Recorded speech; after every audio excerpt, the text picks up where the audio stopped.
Hola, buenas tardes. Vamos a ver hoy el tema 9, estado límite último de torsión. Bueno, como ya os he comentado en clase, este tema lo vamos a ver un poquito más rápido, así como el tema de flexión y cortante los hemos visto con mucho detalle en clase. El tema de torsión vamos a tratarlo un poquito más rápido porque es imposible con la duración del curso profundizar mucho. Bueno, este es el esquema que seguiré en esta presentación. Primero una introducción y veremos cuáles son los tipos de torsión. Luego veremos el comportamiento estructural a torsión pura. Veremos, trataremos de comprender el problema y veremos que realizaremos una analogía de una celosía tridimensional. Pues como en cortante la celosía es plana, digamos, en cambio en torsión necesitaremos realizar una analogía, una celosía tridimensional.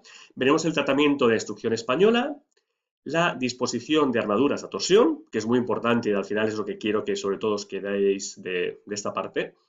Y luego veremos que hay que tener en cuenta una interacción entre torsión, cortante y flexión. Bueno, aquí veis de un artículo de investigación una viga rota a torsión, ¿de acuerdo? Fisurada a torsión hasta estado límite último, y son fisuras que van siguiendo una forma helicoidal, ¿de acuerdo? No vemos la cara detrás aquí, pero iría en la dirección contraria. Aquí sí que podéis ir viendo que las fisuras van siguiendo esta trayectoria helicoidal así, ¿de acuerdo? De esta figura de Mateo Moya.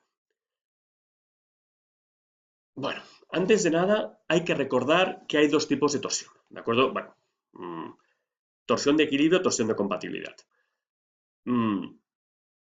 Una pieza trabaja torsión pura cuando está sometida como solicitación única a un momento torsor. Esto es un eje paralelo a la directriz de la pieza, es decir, un eje que tiende a girar la sección transversal, digamos, a torsión. Es muy poco frecuente la solicitación de torsión pura en estructuras, ¿de acuerdo? Muy poco frecuente. Es mucho más frecuente que una pieza trabaje a torsión, flexión y que por lo tanto presente esfuerzos cortantes, momentos flectores y momentos torsores. Por lo tanto, la interacción es muy importante. Una vez dicho esto, tenemos dos tipos de solicitaciones a torsión, como conocéis de estructuras 2, de estructuras metálicas. Torsión de equilibrio y torsión de compatibilidad. En la torsión de equilibrio, como sería, por ejemplo, esta viga de aquí, si en los nudos A y B la estructura no estuviese completamente empotrada a torsión, si nosotros cargásemos aquí con esta fuerza P, en este voladizo, esa estructura se convertiría en un mecanismo, ya que aparece en esta viga de aquí, este voladizo, un momento flector, P por esta distancia. Si esta distancia de aquí a aquí le llamamos X, por ejemplo, pues será P por X o P por L'.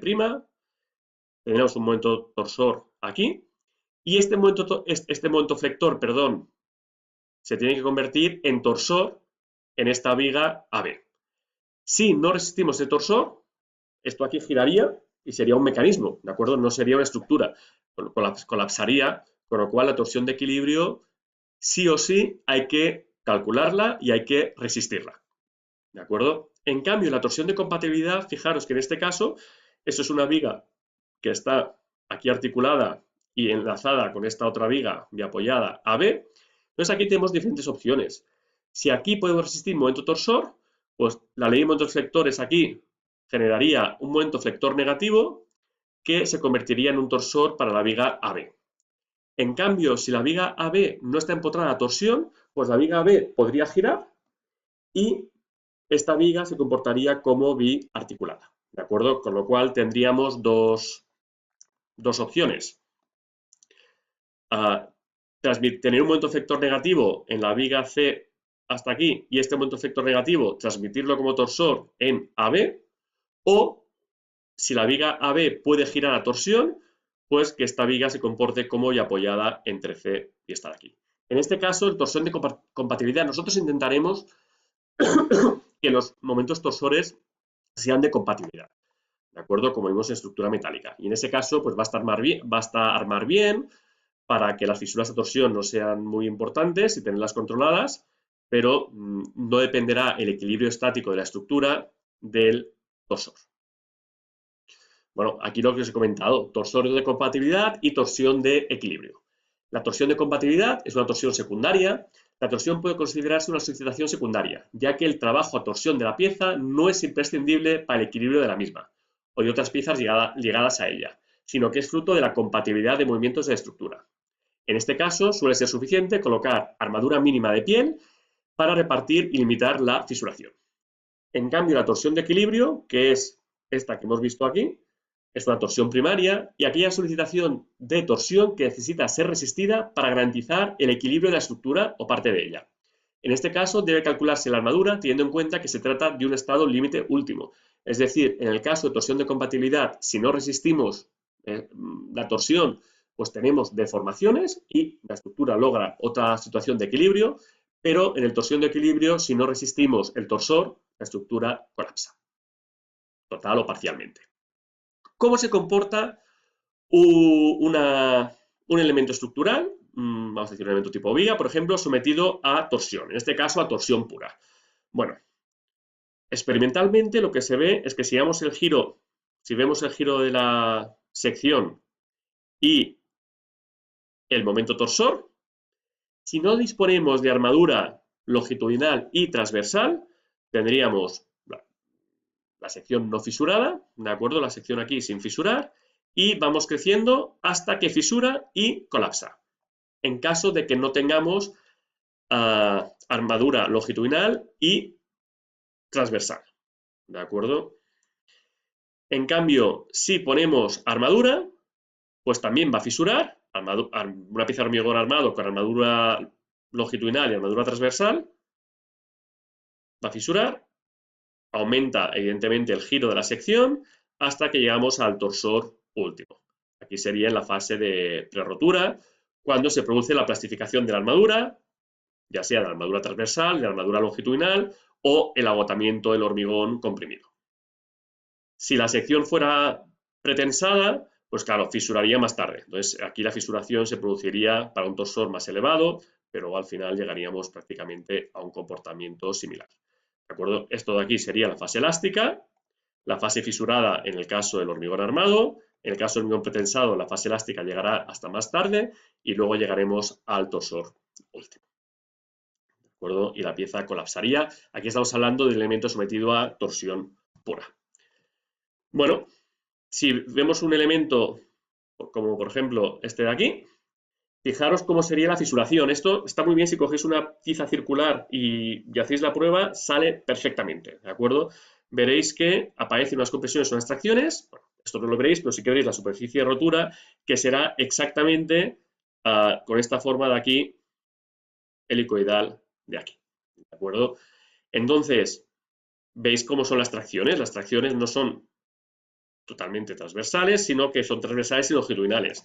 Con lo cual, el armado más óptimo pues sería perpendicular a las tracciones, sería disponer de una armadura helicoidal, lo cual lo podemos hacer pues, para elementos prefabricados circulares, pues se puede hacer más o menos de forma sencilla, pero para elementos in situ o para elementos que no son circulares, lo más sencillo es convertir la armadura helicoidal en una armadura longitudinal, como podéis ver aquí, y una armadura transversal. Entonces vamos a hacer el mismo efecto que una armadura helicoidal teniendo las dos armaduras, transversal y longitudinal. ¿De acuerdo? Esto es importante. Porque, como hemos visto antes, en esta curva de aquí, si no disponemos de las dos, al fisurar rompería la pieza. Bueno, ¿cómo funciona un elemento de hormigón? Que en principio normalmente pues, deben ser secciones rectangulares, macizas, son las secciones más habituales en hormigón, frente a torsión. Bueno, nosotros no vamos a perder aquí demasiado tiempo explicando la analogía de la membrana o de Prandtl, lo habéis visto en estructuras 1, pero sí que se observa que se produce una fisuración perimetral de la torsión y una sección, como podéis ver aquí, una sección maciza sometida a un momento torsor, pues deja de perder efectividad, deja de ser efectiva toda la sección, fisura, y tendremos solo un ancho efectivo y se comportará igual una sección maciza y una sección hueca con el ancho igual al ancho efectivo de la pieza. ¿De acuerdo? Y luego ya posteriormente, cuando sabemos que solo trabaja frente a torsión principalmente una vez que ha fisurado, ¿de acuerdo? Esto es importante, después de la fisuración. Antes de fisurar, pues trabaja en elasticidad, ¿de acuerdo? Como podemos haber visto en estructuras metálicas.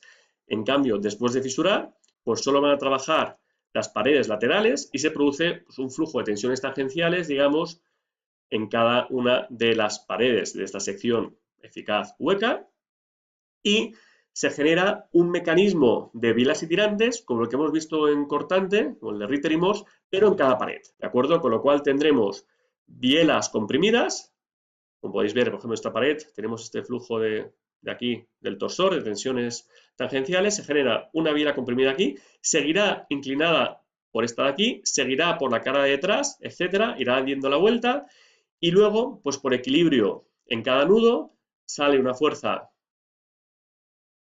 longitudinal en todas las esquinas, ¿de acuerdo?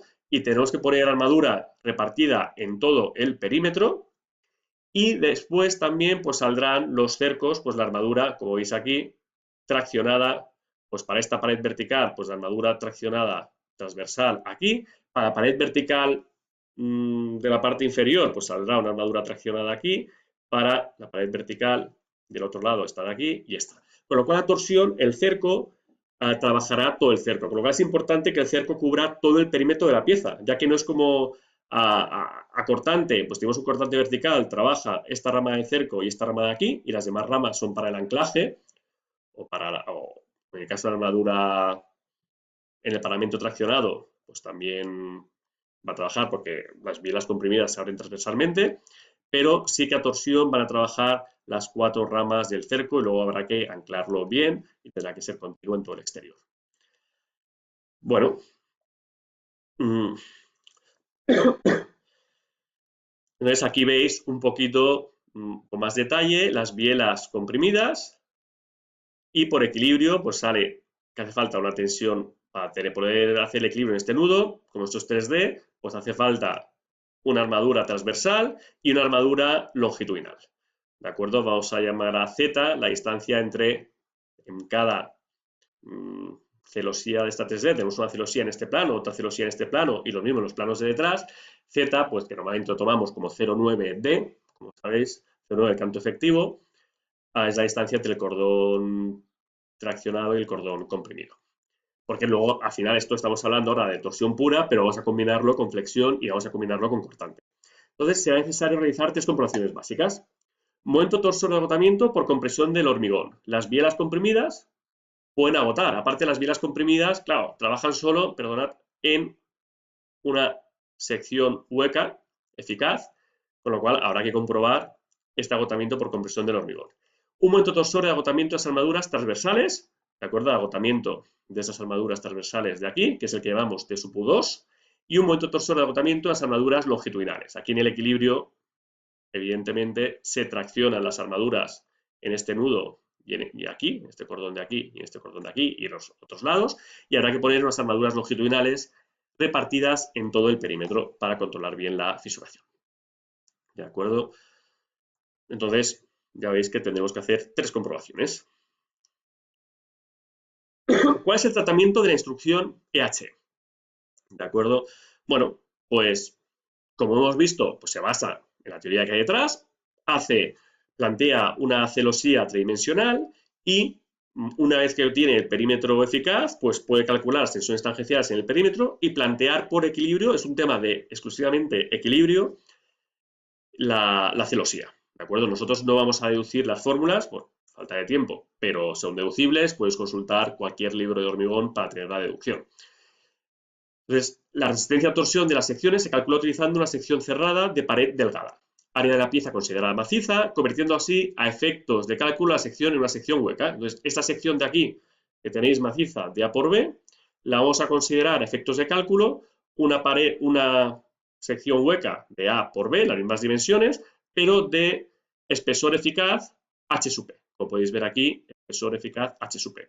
Si llamamos C al recubrimiento mecánico de las armaduras longitudinales, A el lado menor y B el lado mayor, el espesor eficaz de la pared de la sección de cálculo es igual a el área de la sección transversal, pues A por B, el área A por B, dividido el perímetro exterior. Y el perímetro exterior pues será 2 veces A más B.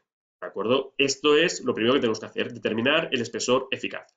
Si tenemos una sección hueca real, pues habrá que ver que evidentemente la pared que tengamos, la pared real de la sección hueca, vamos a hablar, estamos hablando de la sección hueca real, sea mayor que h sub p, o si no, pues habrá que sustituirlo por el valor de la pared hueca real que tengamos, que sería menor, en caso contrario. ¿De acuerdo? Con lo cual tenemos h sub p, el área a por b, partido 2 veces el perímetro.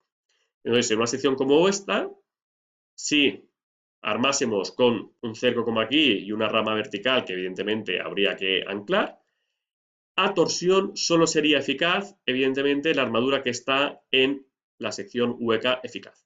Esta rama de aquí vertical es eficaz a cortante, la podemos poner por cortante, pero no la pondríamos por torsión, porque a torsión solo funciona el perímetro exterior.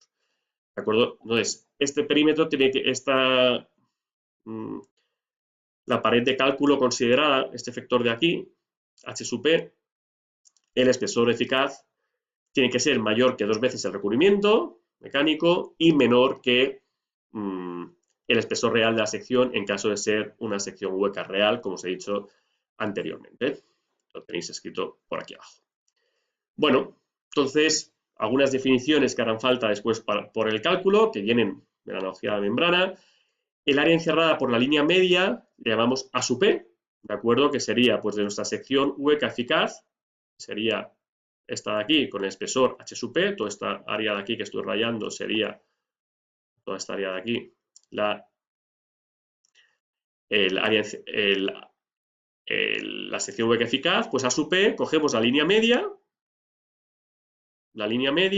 y el área encerrada que está aquí marcada con esta trama de aquí es A sub P, ¿de acuerdo? Es tan sencillo como A menos H partido por 2 menos H partido por 2, es decir, A menos H por B menos H, es este área rayada de aquí. Y el perímetro de aquí, el perímetro de la línea media del espesor eficaz, le llamamos U sub P, ¿de acuerdo? Aquí estamos hablando nosotros de secciones rectangulares, que son las más habituales que vais a encontrar, pero si tenemos pues una sección como esta de aquí, que es la gráfica que viene en la normativa, pues sería exactamente igual.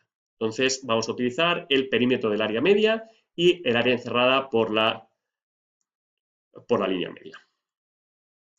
Y habrá que realizar 3 comprobaciones en la instrucción, tal como hemos visto conceptualmente. El momento torsor de agotamiento por compresión del hormigón, el momento torsor de agotamiento de las armaduras transversales, de sub U2, y el momento torsor de agotamiento de las armaduras longitudinales de sub U3.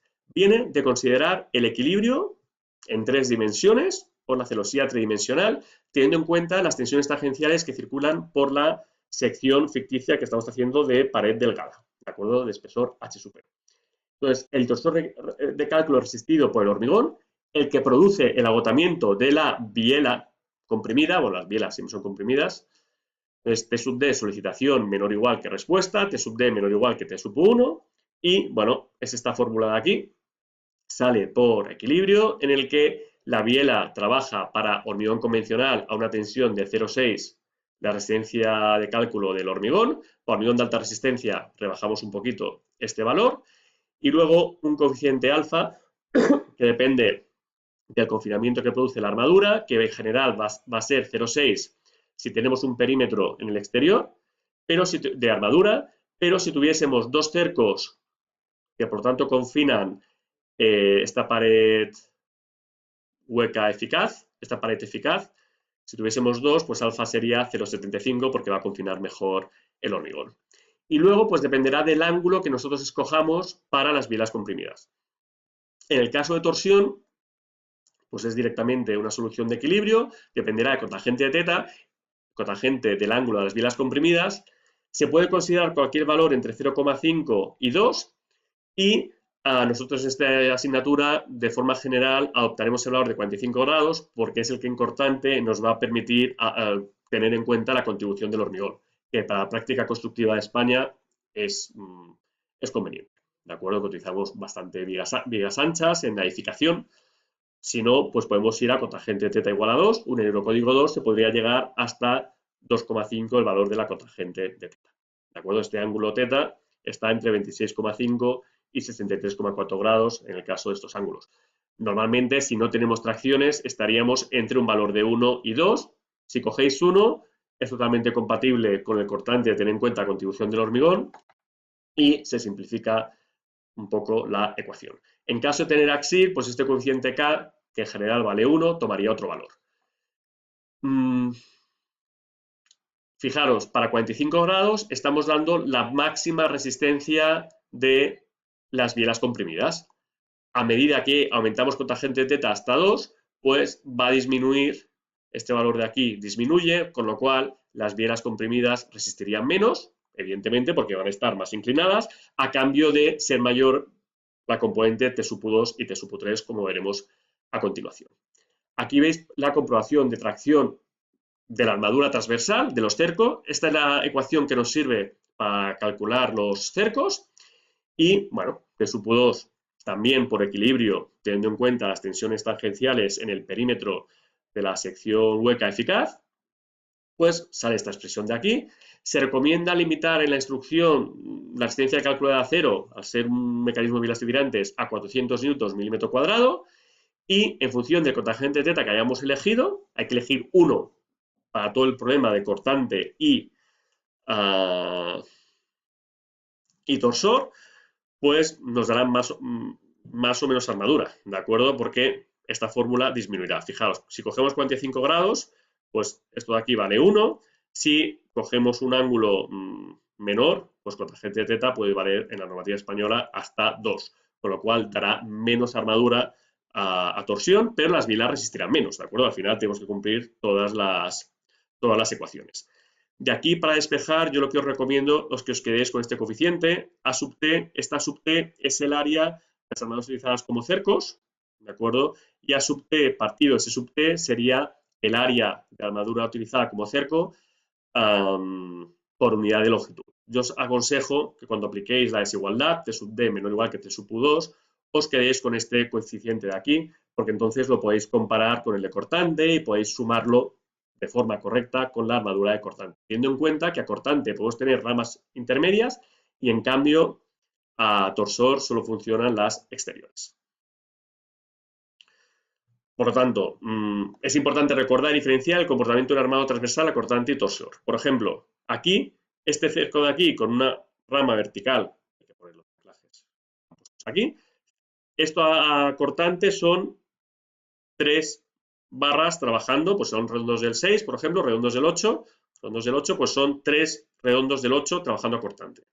En cambio, a torsión, como trabaja todo el cerco, un cerco así solo es el área de un redondo del 8. Un cerco del 8, pues sería el área de un Φ8, es la armadura que tenemos a torsión, mientras que a cortante serían el área de 3 armaduras del 8, de las 3 ramas verticales.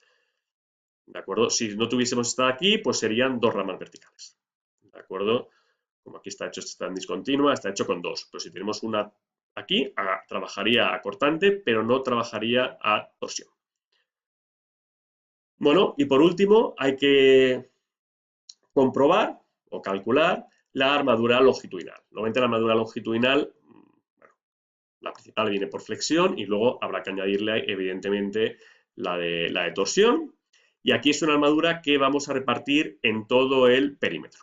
Por lo tanto, aquí os aconsejo que os quedéis con el valor, cuando estéis dimensionando, de A sub L, la armadura en milímetros cuadrados, puesta en todo el perímetro dividido sub P, y luego ya colocaremos en cada cara la armadura que haga falta. Y aquí del equilibrio depende tangente de θ.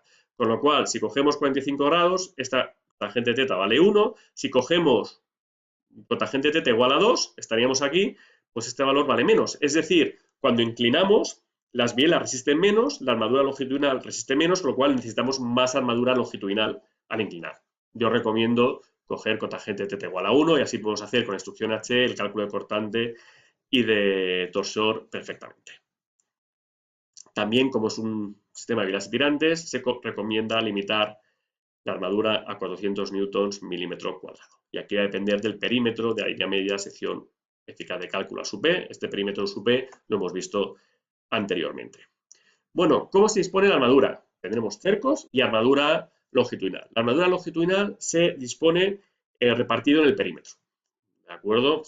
Respetando las separaciones máximas de las armaduras que conocemos, que no se pueden separar más de 30 centímetros en el caso de vigas. Y la armadura transversal, pues bueno, la separación máxima es el perímetro U sub P, el perímetro de la línea media de la sección eficaz de cálculo, partido por 8, y después, como también hay que otorgar cierto confinamiento, Pues dependiendo de la relación entre el torsor de cálculo y el torsor que agota las bielas comprimidas, pues vamos a poder separar hasta 0,75A por cotangente de alfa.